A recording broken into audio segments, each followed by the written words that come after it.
I'm Jesse. I'm here with my brother Dan, and we thought it'd be a little fun to list like five of our top, like most seminal, like horror movie experiences. We're both very much into the horror genre. That genre has been such a like an influence and inspiration to us. We love it. We just geek out to it. We just wanted to share some of our favorite horror movies. But before I list my five movies, I need to make an honorable mention here to a movie called It Follows. This is a horror movie you may have heard of. It came out now close to a decade ago in 2014. And this film just terrifies me to this day. I still think about it. It is an incredibly crafted piece of horror cinema. And the premise is this young woman, after the sexual encounter, is pursued by this supernatural entity. This entity is transmitted from person to person through sex. It can take on any form, it can take on like anyone around you, any person. It can take on the appearance of a family member or a loved one. And that's where like the horror of the movie comes from, stems from the fact that this thing, this entity could be anywhere, anyone, and it's constantly stalking you and following you. And it's a brilliant premise and setup because you're always looking out of the corner of your eye or at the corner of the screen. Could that thing, that entity, be lurking in the background? Constantly puts like the viewer in this state of constant paranoia and anxiety that's just unrelenting. And I just had to mention it because it's a film that just stayed with me long after I watched it. Dan, did you've seen this film, right? I love It Follows. It could easily have made my list. My honorable mention is Under the Skin with Scarlett Johansson. It's this very strange alien film. Scarlett Johansson appears to be this alien who's invaded Glasgow, Scotland, and is working in cahoots with this mysterious motorcyclist, who aids her kind of mysterious quest to seduce and lure men into this really strange alternate dimension, a space of total blackness that seems to be absent of gravity. I think the way that she uh, destroys these men is just really original and resonant, really uncanny and strange, and the whole film is like that. So the reason it's an honorable mention for me is it's such a strange, mysterious film. You don't know precisely what she's doing there, what her quest or her goal is. You don't know what the point of the murders are, or even really if it is a typical murder. I mean, are they being converted into some new form? And when the film ends and she's exposed, we see what's underneath her skin. It's this really strangely touching moment. Like this character that we followed as she's been doing these monstrous things, seducing and consuming people, men exclusively, really. All of a sudden earns our sympathy, our compassion. And it's just this incredibly ambivalent moment. Like, what does this mean? That I'm feeling sorry for this character and that she's earned my sympathy, even though I know nothing about her or what she is, and everything I've seen her do has been monstrous. Yeah. Uh, and it's also a really memorable film because it's so atmospheric, it's haunting. Glazer does a great job. Whomever his cinematographer is does Mm. amazing work. It's shot mainly at night. The night scenes with the street lights are gorgeous and sensual and lurid. Very Uh, raw and real, not over stylized. Not at all. Yeah, it feels very much like a European art house film, which of course is what it is. So that's my honorable mention. All right, so I'll begin us here. So coming at number five, I chose Pumpkinhead. I had to put like a creature feature in there. This film came out in 1988.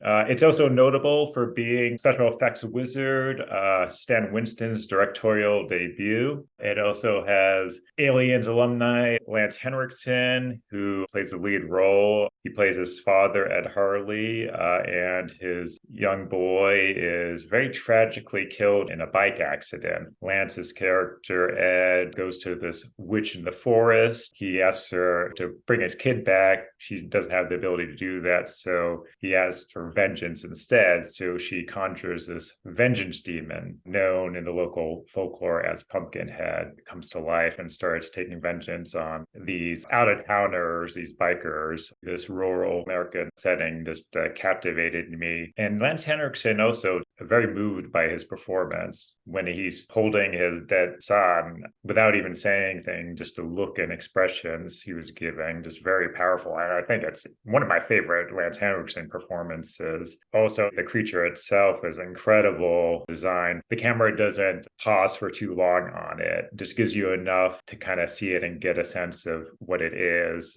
I also like just the whole kind of lore and folklore and fairy tale motifs throughout it, like the witch in the forest. Like nature in horror movies is often demonic and stark and uninviting and hostile. And that's how nature is presented here. And this witch is emblematic of that. Very effective witch, and the prosthetics are amazing. And she just creeped me out as a kid, as much as the creature did. Her gravelly voice and look, and just very menacing. Also, I have to mention it has, for me, one of the best jump scares I've ever seen in a horror movie. It's a scene where one of the bikers responsible, Joel, he's walking in this house, and then just out of another room, Pumpkinhead pokes his head out. It's one of my favorite shots in the movie. It's just so unexpected, and just like I leapt out of my seat. So definitely one of my favorite creature features, and I think is kind of underrated to this day, and is this very effective. My number 5 is a slasher film called The Burning. It's not as well known as a number of the other slasher films. It doesn't usually get mentioned. It's here because I think it has some of the most significant and memorable, again, sort of violent death sequences. The slasher character, who is based on the Cropsey myth, this boogeyman character in upstate New York, hacking campgoers to death with pruning shears. And the weapon is really memorable.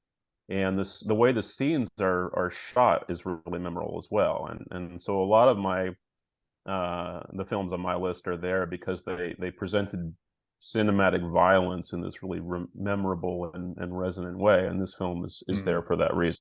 There's one scene in particular where Cropsey jumps out of a canoe and assaults this group of campgoers who are in their own boat, and it's shot in this almost ritualistic montage where you see Cropsey very baroquely holding up the shears with both arms, with the sunlight shining in the background, and then he proceeds to hack everyone to death. And it's shot in this, like I said, in this montage sequence that is just really stylized, but also feels really primal and visceral. And shout outs to Tom Savini, who does the effects for this film. The blood and guts are really convincing. Cropsey, the slasher killer, looks great with his burnt face. The Burning was directed by Tony Maylam. I looked him up, and he directed this film with Rutger Hauer called Split Second, which I also have kind of vivid memories of. So it's interesting that he's someone who brings what I think of as a kind of distinct style to the films he makes. Underrated cult sci-fi. Yeah. Yeah, certainly a film that I remember kind of vividly, even though I only saw it once years ago. And again, I think it had to do with the way that it was directed. It had this very stylish, almost dreamlike quality at points, and a very memorable monstrous killer at the center of the narrative, similar to The Burning. So I think that The Burning, and the other thing I really like about The Burning is that it's a one-off. It didn't become a cycle, a series. It's just this neat, really kind of accomplished one-off entry in the slasher cycle. Coming at number 4 for me is a 70s movie coming out in 1978. It is the remake of Invasion of the Body Snatchers, directed by Philip Kaufman, a remake of the original 1956 movie of the same name, which was adapted from a Jack Finney story, The Body Snatchers. This one has a stellar cast in it. You got Donald Sutherland, you got Brooke Adams, Leonard Nimoy, a very young Jeff Goldblum. As a work of sci-fi horror, it's one of my favorites and one of the best. The premise is these small seed-like pods leave this dying planet and then they come to Earth to survive. And then the way they survive is by making an exact replica copy of a human, of a sleeping human, and then become that person. And then the original human's body just deteriorates and dies. Very effective, just on a visceral level, and also just a work of existential horror. At the time, it was one of the first movies I watched that had that concept of your identity being stolen from you and this imposter kind of appropriating what you thought was your own identity and then becoming you. And so that in itself was terrifying. And I think that film, like coming back to it too, has become even more effective over time, just with implications in this mass consumer society. Our identities are very tenuous and easily appropriated. It's easily stolen. And then you have the whole like AI technology today with our capacity to create, pretty exact digital replicas of ourselves. So that sci-fi premise is becoming more and more of a sci-fi reality. And this one really hits home in that way, and then has one of the most horrifying endings. That I won't spoil it for you if you haven't seen it, but definitely recommend it and check it out. Number 4 is Wes Craven's A Nightmare on Elm Street, the original one. I mean, this film sticks out to me for so many reasons. It has my favorite of the slasher killers. I think Freddy Krueger is unique amongst slasher figures for a number of reasons. Most obviously because he talks. He's a talker, and Has a he's not. sense of humor. Yeah, and he has a sense of humor. There's a kind of rakish, sardonic, sophomoric quality there that makes him kind of a proxy for the male teenage audience in a way that the other killers aren't so much. And that was certainly an interesting, a different kind of flavor to bring to this film. I think one of the things that Craven did really well in this film, and one of the things I think he actually does well in general, or did well, is that he gives you that vicious, violent sadism on a platter and just offers it up to you unfiltered without any kind of apology or holding back. And I feel that really vividly in the original film, especially in the murder of the girl who first starts dreaming about Freddy. The manner of Tina's death is a big reason that this is on my list. She's Freddy's first victim, and like all his other victims, she's killed in a dream. And the way that she's killed is just so florid and vicious, undoubtedly misogynistic, and I have to cop to that probably is one of the reasons it sticks out to me as so memorable, is that it just goes all into one of the darkest, probably worst impulses of these kinds of films, is that the drawn out Baroque assault on the female body. Yeah. And I can't front with that. I have to concede that that's probably a big part of the appeal, and it's certainly a big part of Tina's death in that film. It's so memorable for that, and it is one of the signature murders in cinema for me in my viewing. I think that's great that you brought that up, because we don't always acknowledge that when watching. We can just watch something for entertainment and just move on. What's motivating us as viewers? There is that element of sadistic voyeurism. Yes, I mean, a major draw for these films is this sort of full frontal assault on its female characters. Sort of like the burning scene, the murder scene I referred to in The Burning. It is one of the signature moments of violence in a slasher film, in my viewing experience. Craven achieves, I think, a really kind of successfully uncanny and disorienting dream world. The dream sequences feel very convincing to me. The boiler room where Freddy resides is one of the great, terrible places in slasher iconography. So iconic. And then Freddy himself, again, similar to the pruning shears for Cropsey in The Burning, probably the most iconic killing weapon in the slasher cycle is Freddy's glove. And so that character is memorable for so many reasons. Instantly recognizable for his fedora, that dirty, grimy sweater of his, and the burnt face, and the constant chatter and the mocking of his victims, and then the glove. He condenses, I think, the base reptilian impulses that mostly male teenage audience brings to these films and becomes a kind of focal point for them Hmm. in a way that I think is unique again among slasher killers. Yeah. Set the stage for a lot of what was to come. Yeah, well, and Yeah. I think just by itself as a standalone film, just one of the best entries. At number three, Evil Dead 2 came out in 1987, directed by the great Sam Raimi, and has that iconic performance by Bruce Campbell as Ash Williams. And this film was just so much fun. Probably one of the first, like, really, in terms of horror films, like genre bending horror films I'd seen at the time that really blended horror and comedy together.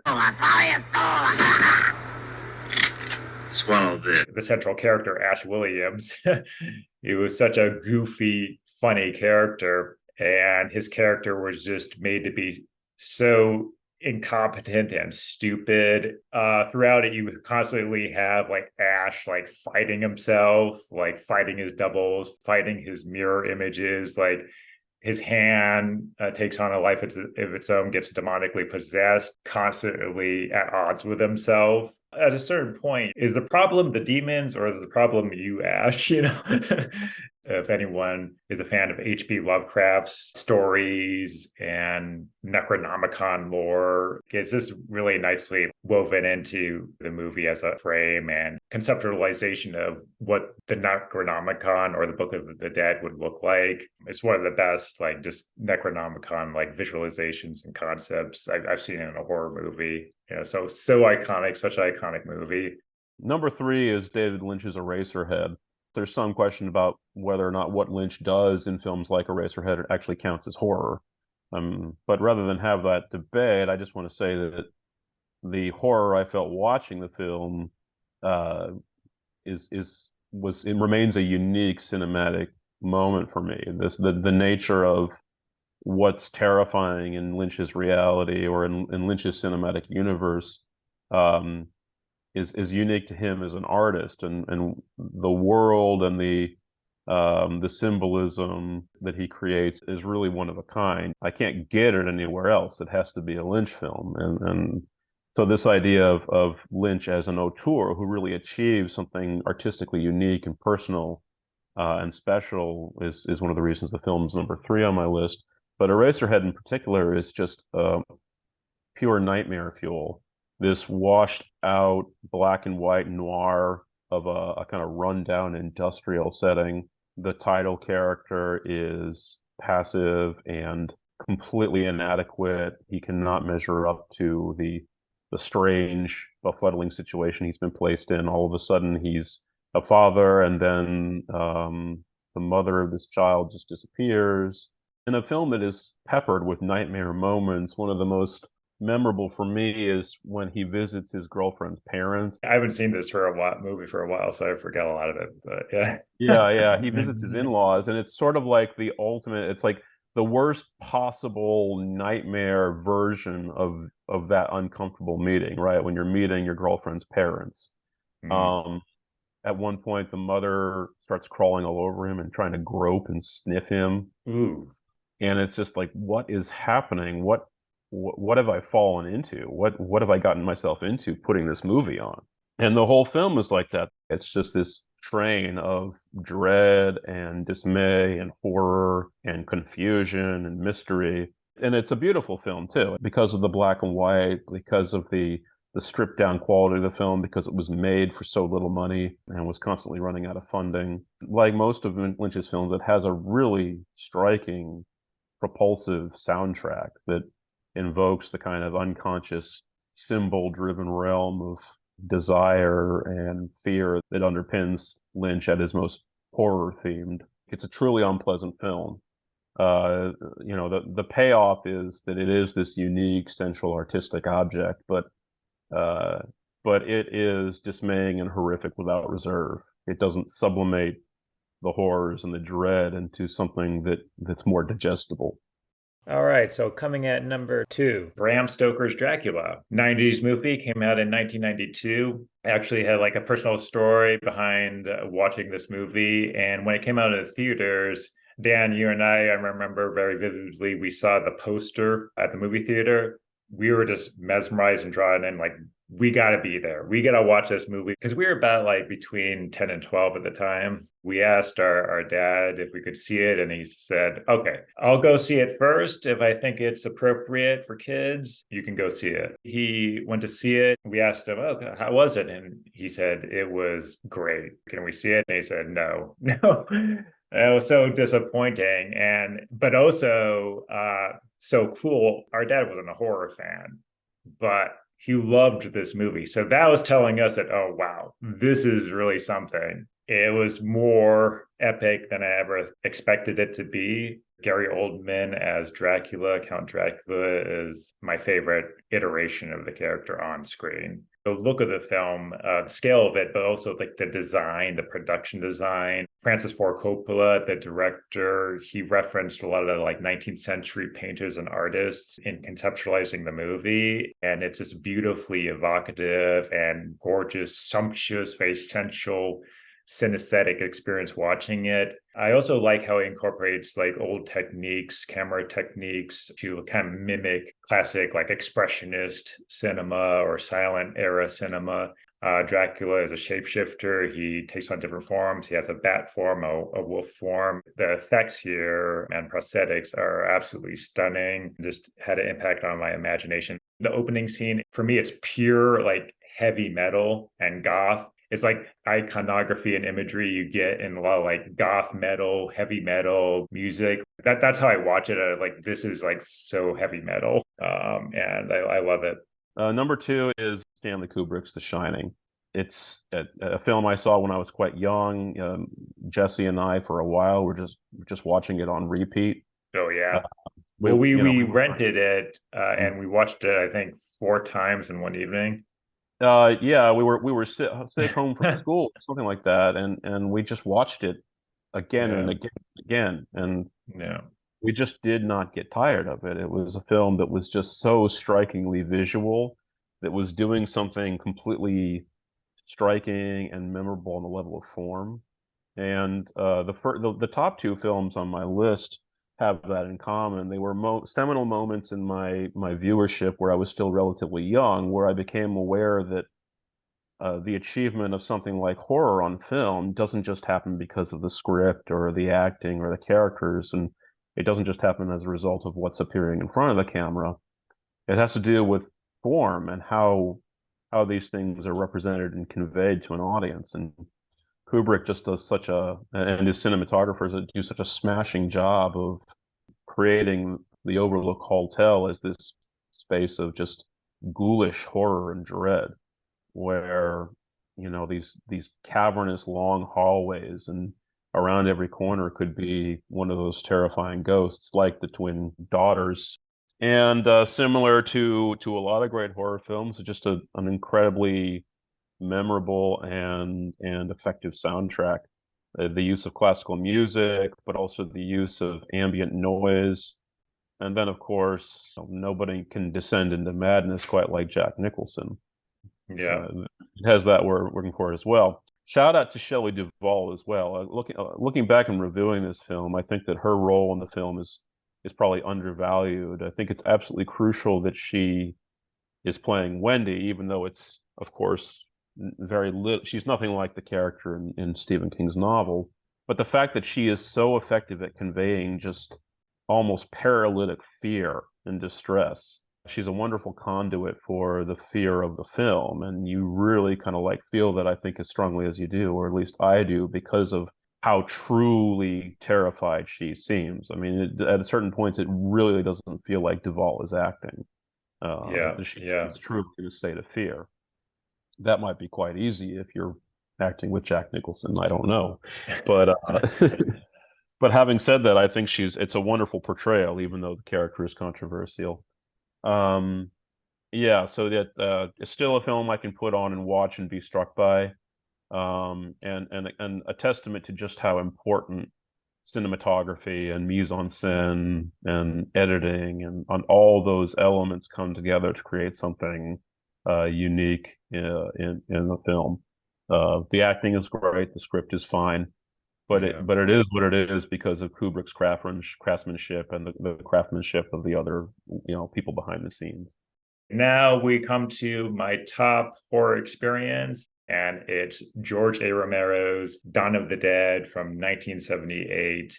What struck me from the get go watching it was the bleak satire. There's a zombie epidemic. Corpses are being mysteriously reanimated and spreading across the US. This radio station employee and his girlfriend seek refuge in this mall with two like rogue SWAT members. It was one of the first horror movies, at least. Maybe not the first film, because I think we did watch like RoboCop before this, but definitely in terms of the horror genre, one of the first to have that really biting social satire, where you have them at this abandoned mall and they're surviving off the remnants of capitalist society. In the first act, there's a whole scene where the SWAT team is raiding a projects. One of the SWAT guys is an utter racist. He's making all sorts of racial slurs and killing people, and whole racial violence perpetrated in the projects by this crazy cop. And that's one of the most disturbing scenes of the film.